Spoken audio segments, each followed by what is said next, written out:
The ongoing situation regarding Prince Andrew's residency at the Royal Lodge in Windsor has drawn significant attention recently, with increasing pressure for him to vacate the property. The Duke of York has lived in this grand 30-room mansion since 2003 under a 75-year lease with the Crown Estate.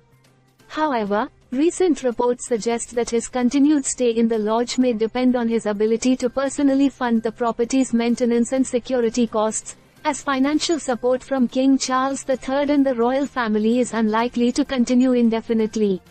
While Prince Andrew has a long-term lease on the house, recent developments indicate that he will need to be self-sufficient in covering the substantial expenses involved in the upkeep of this large 19th-century property. The Siege of Royal Lodge, as some have dubbed the situation, has become a symbol of the Duke's mounting financial struggles.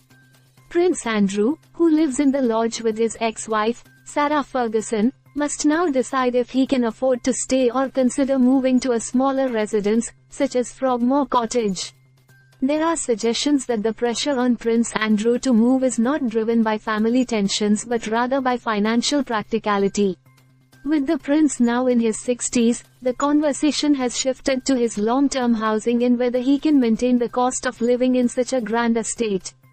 If he is unable to finance the security and maintenance of the Royal Lodge, he may need to relocate, and Frogmore Cottage, a smaller but still prestigious property on the Windsor estate, has been mentioned as a potential alternative. Adding to this pressure is the upcoming release of an Amazon film about Prince Andrew's 2019 Newsnight interview, which reignites scrutiny over his ties to the disgraced financier Jeffrey Epstein. This renewed focus could contribute to the growing public interest in his living arrangements. Should Prince Andrew be forced to leave, the Royal Lodge might be repurposed for commercial use, taking into account security needs.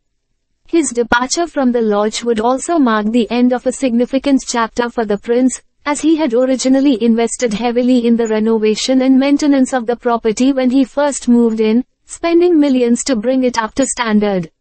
However, the financial burdens of keeping up such a large residence appear to be catching up with him. It seems that King Charles III is seeking a practical resolution to the situation, which could see Prince Andrew moved to a more financially manageable property, or left to shoulder the costs of Royal Lodge alone. With mounting financial pressure and public scrutiny, it remains to be seen whether Prince Andrew will stay in his current home or opt for a smaller, more sustainable living arrangement. The coming months may bring significant changes to the Duke of York's lifestyle and living situation. Stay subscribed for more videos.